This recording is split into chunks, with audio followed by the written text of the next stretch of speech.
হরে কৃষ্ণ, হরে রাম। আমার শতকোটি প্রণাম। তোমার ভক্তদেরও আমার শতকোটি প্রণাম। আমি আজকে কৃষ্ণর কিছু কথা কৃষ্ণর কিছু জন্মকথা নিয়ে কিছু আলোচনা করব। সবাই আমার ভিডিওটা দেখবেন গোপু কথা চ্যানেলে। সবাইকে স্বাগত। আর আমার ভিডিওটা দেখার জন্যে আর লাইক সাবস্ক্রাইব করার জন্য আমার অনুরোধ। নমস্কার। এবার আমি শুরু করছি আমার ভিডিওটা। শ্রীকৃষ্ণের জন্মলীলা হলো ভগবান বিষ্ণুর অষ্টম অবতার। শ্রীকৃষ্ণের জন্মগ্রহণের ঘটনা, যা হিন্দু ধর্মে একটি বিশেষ গুরুত্বপূর্ণ ঘটনা হিসেবে পালিত হয়। এই লীলাটি দেবকী ও বসুদেবের পুত্র হিসেবে মথুরার কারাগারে শ্রীকৃষ্ণের জন্ম এবং নন্দলায়ে তার প্রতিপালনের ঘটনা নিয়ে গঠিত। এই লীলার মাধ্যমে সমাজে ধর্ম ও ন্যায় প্রতিষ্ঠার জন্য শ্রীকৃষ্ণের আবির্ভাব ঘটেছিল। কংসের কারাগারে দেবকী ও বাসুদেবের ঘরে শ্রীকৃষ্ণের জন্ম। কংস ছিলেন মথুরার অত্যাচারী রাজা এবং দেবকীর ভাই। দৈববাণী হয়েছিল যে দেবকীর অষ্টম পুত্র কংসের কাল হবে। তাই কংস দেবকী ও বসুদেবকে বন্দী করে রাখেন এবং তাদের একে একে 6টি সন্তানকে হত্যা করেন। সপ্তম সন্তান বলরামকে দৈবভাবে রক্ষা করা হয়। অষ্টম সন্তান রূপে শ্রীকৃষ্ণের জন্ম হয়।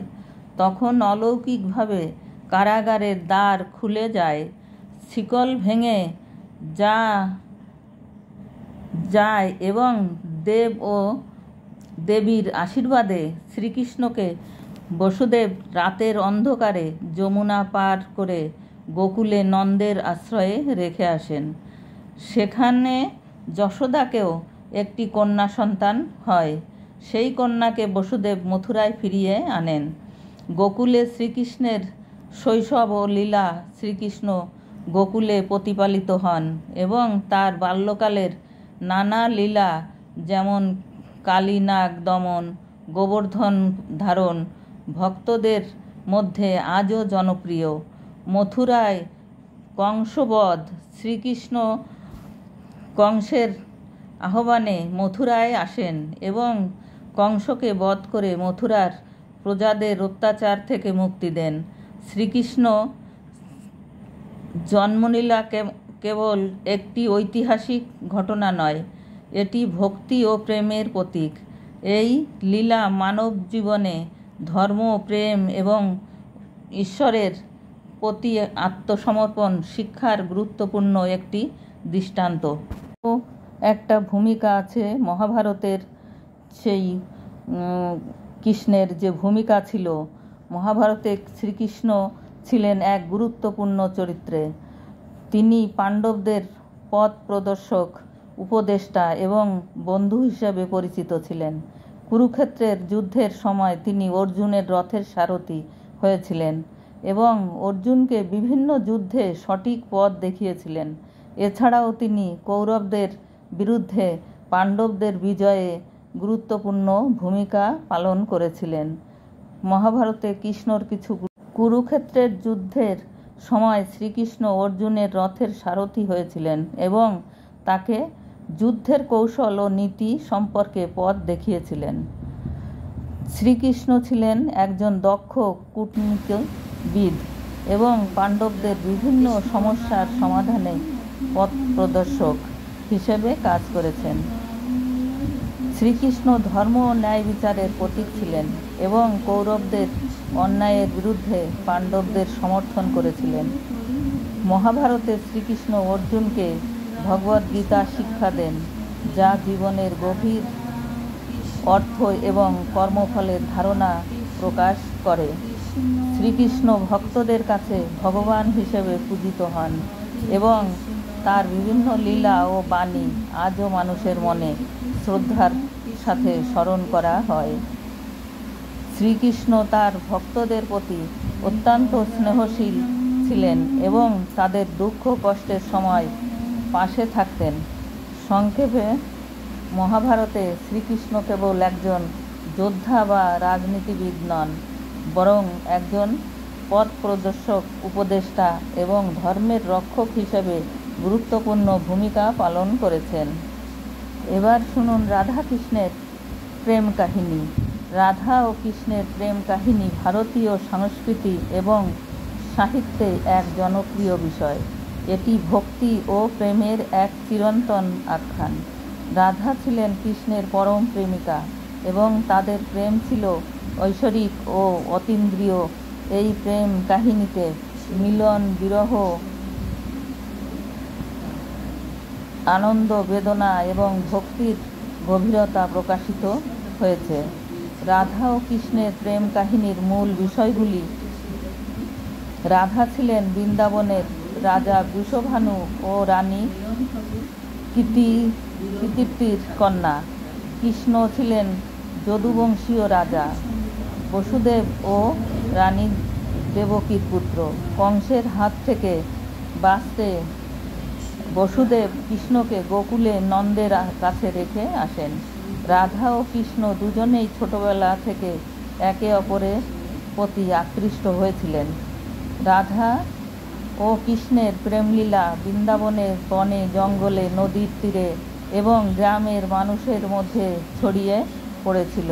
তাদের প্রেম ছিল বিশুদ্ধ ও নির্মল, যা ভক্তদের কাছে ভক্তির এক উজ্জ্বল দৃষ্টান্ত। কৃষ্ণ মথুরায় চলে যাওয়ার পর রাধা গভীর বিরহে কাতর হয়েছিলেন। কৃষ্ণের বিরহে তার জীবন ছিল বেদনা ও কষ্টের প্রতীক।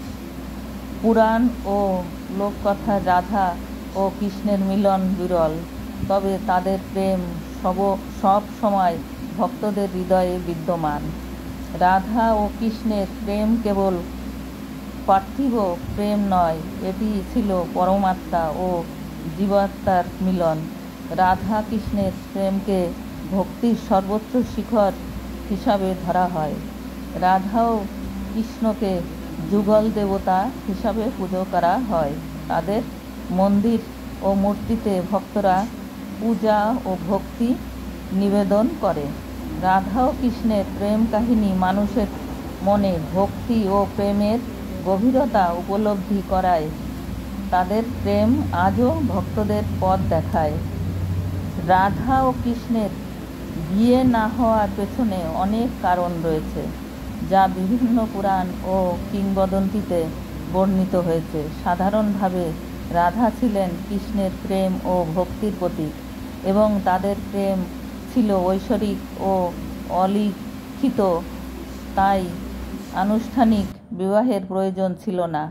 এছাড়াও রাধা ছিলেন লক্ষ্মী দেবীর অংশ এবং কৃষ্ণ ছিলেন বিষ্ণুর অবতার। তাই তাদের প্রেম ছিল ভক্তির সর্বোচ্চ রূপ, যা বিবাহের আনুষ্ঠানিকতার ঊর্ধ্বে ছিল। বিভিন্ন পুরাণ ও কিংবদন্তিতে রাধা কৃষ্ণের প্রেম এবং তাদের বিয়ে না হওয়ার কারণগুলো বিভিন্নভাবে ব্যাখ্যা করা হয়েছে। রাধা ও কৃষ্ণের প্রেম ছিল পার্থিব সম্পর্কের ঊর্ধ্বে, যা ছিল ভক্তি ও ভালোবাসার সর্বোচ্চ রূপ। তাদের প্রেম ছিল বিশুদ্ধ এবং নিঃস্বার্থ, তাই আনুষ্ঠানিক বিবাহের প্রয়োজন ছিল না।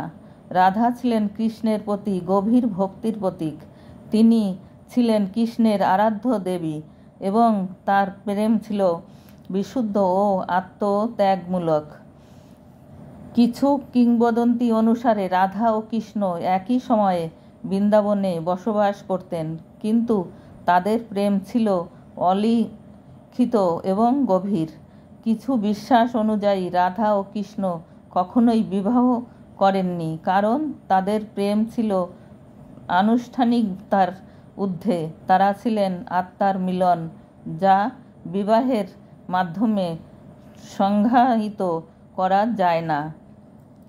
স্থানীয় লোককথায় রাধা ও কৃষ্ণের প্রেম কাহিনী বিভিন্নভাবে বর্ণিত হয়েছে, যেখানে তাদের প্রেমকে আরও গভীর এবং মানবিক রূপে উপস্থাপন করা হয়েছে। বিভিন্ন পুরাণ ও কিংবদন্তি এই ব্যাখ্যাগুলো থেকে বোঝা যায় যে রাধা ও কৃষ্ণের বিয়ে না হওয়ার কারণ তাদের প্রেমের গভীরতা, ভক্তি এবং ঐশ্বরিক প্রকৃতির স্বার্থে সম্পর্কিত। তাদের প্রেম ছিল আনুষ্ঠানিকতার ঊর্ধ্বে, যা আজও ভক্তদের কাছে অনুপ্রেরণার উৎস। রাধা কলঙ্কিনী নামে পরিচিত কারণ প্রচলিত লোক কাহিনী ও সাহিত্যে তাকে কৃষ্ণপ্রেমের কারণে কলঙ্কিনী বা কলঙ্কিত হিসাবে চিত্রিত করা হয়েছে। রাধা ও কৃষ্ণের প্রেম অপ্রজ্ঞাত ছিল এবং সমাজে তা স্বীকৃত ছিল না, তাই রাধাকে কলঙ্কিনী বলা হতো। রাধার মৃত্যু কিভাবে হয়েছিল এই বিষয়ে নির্দিষ্টভাবে কিছু বলা নেই, তবে প্রচলিত ধারণা অনুযায়ী রাধা কৃষ্ণকে ছাড়া বাঁচতে পারেনি এবং তার মৃত্যুর কারণ ছিল বিরহ। কিছু গল্প ও কিংবদন্তি অনুসারে রাধা কৃষ্ণের বাঁশির সুর শুনেই তার দেহ ত্যাগ করেন এবং আধ্যাত্মিকভাবে কৃষ্ণের সাথে মিশে যান। অন্যান্য কিছু বর্ণনা অনুসারে রাধা কৃষ্ণের প্রস্থানের পর কদলী বনে চলে যান এবং সেখানে তার মায়াময় রূপ বা ছায়া রাধা রেখে যান। আরও কিছু বিশ্বাস অনুযায়ী রাধা কৃষ্ণকে ছাড়া বাঁচতে না পেরে তার বিরহেই মারা যান। বিভিন্ন পুরাণ ও শাস্ত্রে রাধার মৃত্যুর কারণ নিয়ে ভিন্ন ভিন্ন মত প্রচলিত আছে, তবে তার বিরহ এবং কৃষ্ণ প্রেমের গভীরতা তার মৃত্যুর কারণ হিসেবে ধরা হয়। রাধার অভিশাপ বলতে মূলত শ্রীকৃষ্ণের লীলার একটি অংশকে বোঝায়, যেখানে শ্রীধাম নামক এক ভক্ত রাধার প্রতি ক্ষুব্ধ হয়ে তাকে অভিশাপ দিয়েছিলেন যে তিনি তার স্মৃতিশক্তি হারাবেন এবং 100 বছর পৃথিবীতে থেকে কৃষ্ণকে ভুলে যাবেন। এই অভিশাপের ফলেই রাধা ও কৃষ্ণের মধ্যে বিচ্ছেদ ঘটেছিল এবং রাধা পৃথিবীতে মানব রূপে জন্ম নিয়েছিলেন। একদিন রাধা কৃষ্ণকে অন্য গোপীর সাথে কথা বলতে দেখে ক্ষুব্ধ হন এবং তাদের তিরস্কার করেন। শ্রীকৃষ্ণ তখন শ্রীধামের সাথে ছিলেন এবং শ্রীধাম রাধার এই আচরণে ক্ষুব্ধ হন কারণ তিনি কৃষ্ণের অপমান সহ্য করতে পারেননি। ক্রোধে শ্রীধাম রাধাকে অভিশাপ দেন যে তিনি কৃষ্ণকে ভুলে যাবেন এবং 100 বছর পৃথিবীতে থাকবেন। এই অভিশাপের কারণে রাধা ও কৃষ্ণের মধ্যে বিচ্ছেদ ঘটেছিল এবং রাধা পৃথিবীতে এসে মানব রূপে জন্ম নিয়েছিলেন, এমনটাই কথিত আছে। কৃষ্ণ কত বছর বেঁচে ছিলেন জানেন? শ্রীকৃষ্ণ 125 বছর 8 মাস এবং 7 দিন বেঁচে ছিলেন। মৃত্যুর তারিখ 18 ফেব্রুয়ারি 31-2 খ্রিস্টাব্দপূর্ব। কৃষ্ণের 79 বছর বয়সে মহাযুদ্ধ কুরুক্ষেত্র যুদ্ধ সংঘটিত হয়েছিল। কুরুক্ষেত্র যুদ্ধের 36 বছর পর তিনি মারা যান। রাধারানীকে কিভাবে খুশি করা যায়? শ্রীমতী রাধারানীকে সন্তুষ্ট করার এবং তার মাধ্যমে কৃষ্ণের কাছে পৌঁছানোর প্রক্রিয়াটি সম্ভব হয় হরে কৃষ্ণ মহামন্ত্র জপের মাধ্যমে, যার মধ্যে হরে কৃষ্ণ এবং রাম ওই ঐশ্বরিক নামগুলি একটি নির্দিষ্ট ক্রমে সাজানো থাকে। হরে হল হরার কণ্ঠস্বর, যা রাধারানীর আরেকটি নাম। কৃষ্ণের গুরুর নাম কি ছিল? কৃষ্ণের গুরুর নাম ছিল সন্দীপনী মুনি। তিনি কৃষ্ণ এবং বলরামকে বেদ, জ্যোতিষ এবং অন্যান্য শাস্ত্র শিক্ষা দিয়েছিলেন। সন্দীপনী মুনি ছিলেন একজন বিখ্যাত ব্রাহ্মণ এবং কৃষ্ণ ও বলরাম তার কাছে শিক্ষা গ্রহণ করেছিলেন। তিনি তাদের বেদ, অঙ্কন, জ্যোতিষ, গন্ধর্ব বেদ, চিকিৎসা, হাতি ও ঘোড়ার প্রশিক্ষণ এবং তীরন্দাজ বিদ্যা ইত্যাদি বিষয়ে শিক্ষা দিয়েছিলেন। কৃষ্ণ শব্দের অর্থ কী? কৃষ্ণ শব্দের অর্থ প্রধানত কালো বা গাঢ়। এটি সংস্কৃত শব্দ থেকে এসেছে এবং হিন্দু দেবতা কৃষ্ণের নামের সাথেও যুক্ত। সংস্কৃত ভাষায় কৃষ্ণ শব্দের আভিধানিক অর্থ হল কালো, যা গায়ের রঙের ক্ষেত্রে গাঢ় বা অন্ধকার বোঝাতে ব্যবহৃত হয়।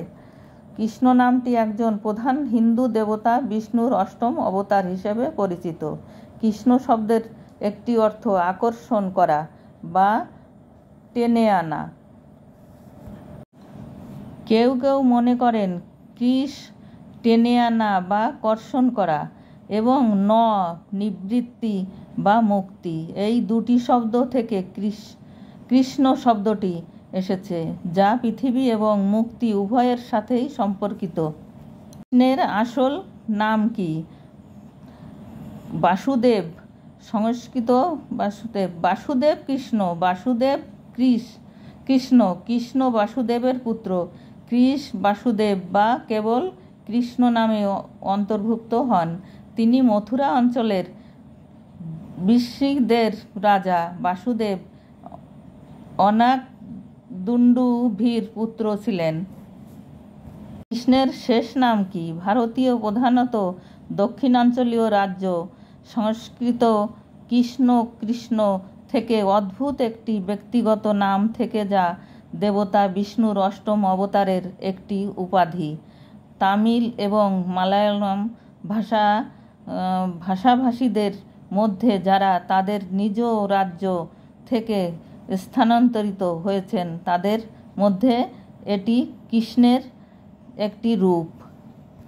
কৃষ্ণের জন্মের সময় মধ্যরাত, কৃষ্ণের জন্ম হওয়ার সন্ধ্যায় এই উৎসব পালিত হয়। বেশিরভাগ মানুষ এই দিনে কঠোর উপবাস পালন করেন। হরে কৃষ্ণ হরে কৃষ্ণ। কৃষ্ণের 11টি নাম কি কি? কৃষ্ণের 101টি নামের মধ্যে রয়েছে মুকুন্দ, গোবিন্দ, বাসুদেব, মাধব, গোপাল, শ্যামলা, যদুনন্দন, অচ্যুত, নারায়ণ এবং মধুসূদন। হরে কৃষ্ণ হরে কৃষ্ণ, কৃষ্ণ কৃষ্ণ হরে হরে। আমার ভিডিওটা দেখে আপনাদের ভালো লাগলে লাইক, শেয়ার, সাবস্ক্রাইব করে দেবেন। আমার অনুরোধ, আপনারা ভালো থাকুন, সবাই সুস্থ থাকুন। নমস্কার। আর আবার পরের ভিডিও জন্য অপেক্ষা করুন, আমি আবার ভিডিও বানাবো আপনাদের জন্যে।